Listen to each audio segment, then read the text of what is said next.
Welcome into the Sharp Sports YouTube podcast. My name is Andrew Sharp, streaming live to you on Friday. As the Broncos get ready for an AFC title game coming up this Sunday in Mile High against the New England Patriots. It's very exciting.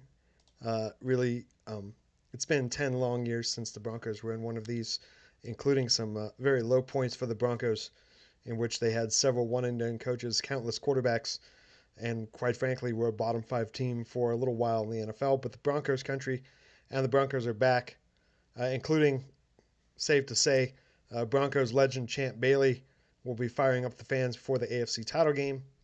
John Elway will be an honorary captain for this AFC title game. So Broncos ownership, Broncos country will be fully represented in this game. Broncos ownership certainly understands the history of the Broncos, and they're going to bring out all the big guns for this game in Denver.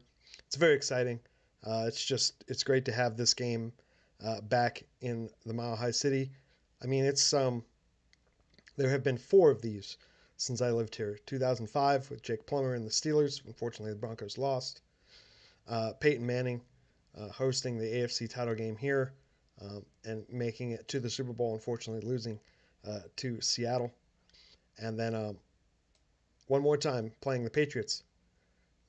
10 years ago, the Broncos won 20-18 on their way to a Super Bowl 50 victory over the Carolina Panthers. And here we are with yet another AFC Final Four, AFC title game for the Denver Broncos. And the Broncos, unfortunately, are going to have to rely on a backup quarterback in Jarrett Stidham for his debut of, quite frankly, his NFL career, because he's been such a limited player. He has not taken, meaningful snaps in a game in basically 2 years. And because of the Broncos not being able to have big leads on opponents, he has not had any mop-up duty this season either. Even though the Broncos went 14-3, they were never truly in a lead or a position where they took Bo Nix out of the game. So the Broncos have not been in this position. Frankly, none of the and no NFL team has really been in this position before, because some of the other examples, Nick Foles, Jeff Hostetler, all got to play regular season games, leading their team into the playoffs and on to Super Bowls. They at least got their feet wet. Jarrett Stidham is a complete unknown, which I would say works against him in terms of experience, but also works against him. There's no for him, I should say. There's no film. There's absolutely no film on Jarrett Stidham, what he will do, what packages they will run. So the Patriots have an excellent defense, but they're going in a bit blind. They really don't know what he's going to do. The other part of it that will help Jarrett Stidham in that quest is that Pat Bryant, who had a really good start to the game last week, unfortunately suffered a second concussion. Going to have to keep an eye on that as he develops in his young career, because that can be something that really can derail a young player's career.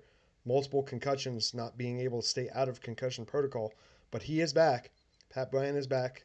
So is Trey Franklin. Both of them were limited on Wednesday, but they're playing. They're practicing.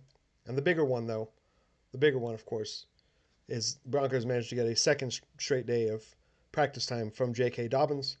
And so he continued his practice on Thursday.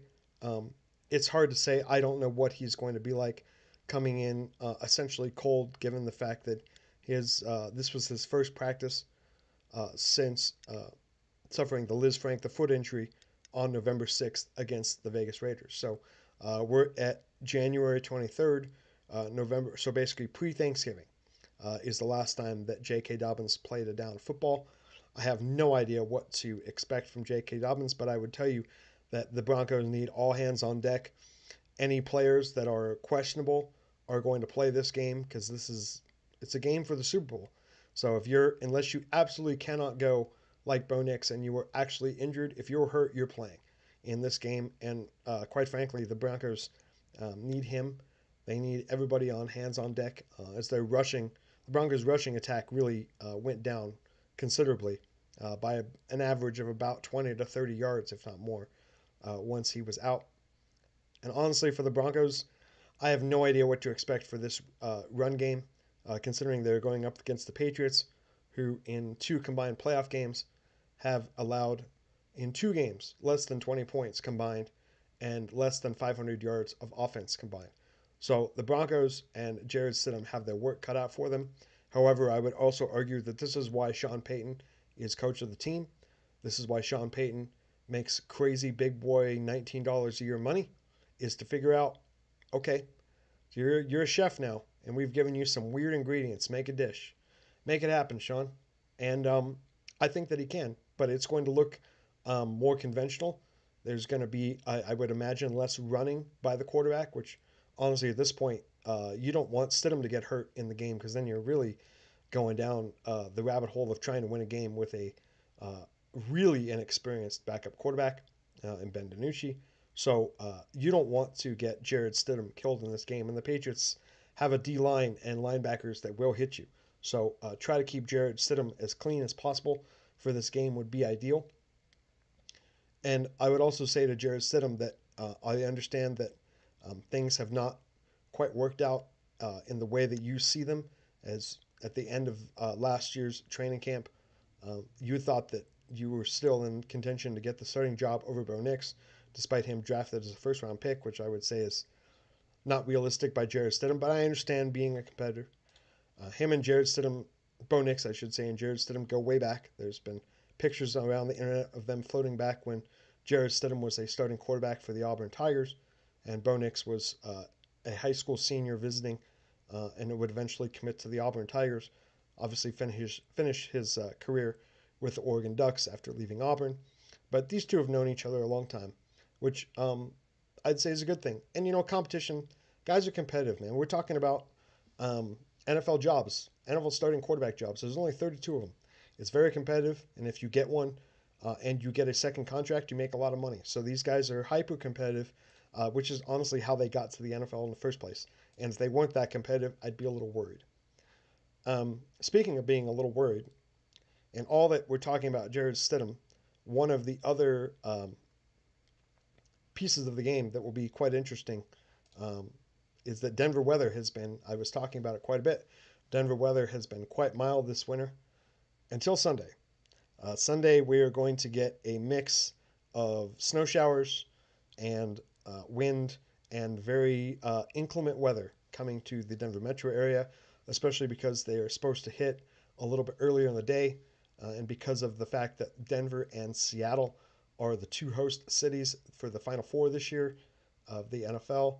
Denver will be playing the early game on Sunday, which is rare for the Mountain Time Zone to be on first. But because the NFC title game is in Seattle, which is even further west, the Denver Broncos are slated for the first game, which does help a little bit in the fact that you're not going to be playing at night, which would make it even colder and even more inclement. But PM snow showers on Sunday, high of 21 degrees. So it's going to be cold. It's going to be hard to grip the ball. It's going to be hard to throw the ball, which for a guy who hasn't played much quarterback in the league makes me a bit nervous for Jared Stidham. However, rely on the defense, rely on the run game. And the last thing I would say specifically to all that is that um, the Broncos have played some weird games this year. They've won weird games. They've won games in unconventional ways. They've won games that, frankly, people didn't think they deserved to win. And so this actually would play again in the Broncos' favor because the Patriots have pretty much had a pretty conventional season, other than their easier last place schedule, which is fine. It's the NFL. You got to beat the teams in front of you. They're all paid. Everyone's paid a lot of money to be a paid professional in the league. So don't ever apologize for winning in the NFL. They're short seasons, they're brutal seasons, they're long seasons at the same time, and the Patriots have nothing to apologize for. They had an amazing season with a reinvigorated new head coach in Mike Vrabel, and so. But the I would also say um, for the Broncos is that now if you win with the back, all the pressure is actually all New England, believe it or not, because the experts are all going to pick New England. There is no expectation here in Denver now that Bo Nix has gone down, unfortunately, with an injury. So play loose, use your home crowd, and quite frankly, if you win ugly, I'd laugh the whole way if the Broncos managed to win a Super Bowl, winning these ugly games, these weird games that no one thinks they should win. If you ride that all the way to, if that's your Your MO, if that's your style for this season, and you ride that all the way to a Super Bowl win, hey man, my hat's off to you, especially to Sean Payton for dealing with the ups and downs of a season, being able to rally this team, quite frankly, when the odds on certain things have certainly been stacked against them. And you have a chance, Jared Stidham and Sean Payton, if you win this game and you win the next one. We're going to talk about the next game because Seattle and the Rams provide different challenges than the Patriots.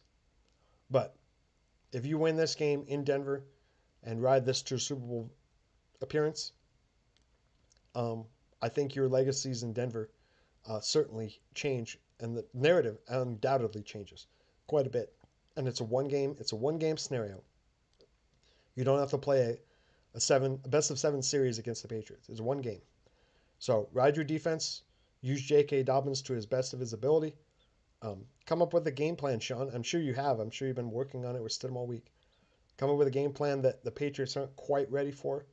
And Broncos defense, amazing performance last week in turning over Josh Allen multiple times. Drake May has been proven that he has fumble issues, similar to Josh Allen, but slightly different. But Drake May is still a young player. Drake May can be rattled. Drake May can throw a pick six or two or a strip sack fumble. And your defense, step it up. Don't just defend, turn it over. And the Broncos might have a chance to win this game. In picking this game, I have no idea what to expect. I really don't know. Which I know everyone wants you to have an opinion. I do not have a strong opinion, but the Broncos have had a weird year in the sense of they've won some games they shouldn't have won, and I think they're going to continue it. I really do. I think the home crowd, I think the defense, I think that there's no film on Stidham. I think the weather, all of it's going to come into a kind of a wacky game that no one expects. And I'm going to go ahead and say it. I'm going to say the Broncos win probably on a late field goal, 23-20. So Broncos go ahead and win, advance to a Super Bowl with a backup quarterback, um, and really bookend their Super Bowl 50 appearance in Santa Clara, California, with a Super Bowl 60 appearance in Santa Clara, California, with a 23-20 win over the New England Patriots at home. Once again, my name is Andrew Sharp, Sharp Sports YouTube podcast. Win or lose, I will be back to react to the Broncos AFC Championship game appearance. And thanks for tuning in, and I'll be back Monday.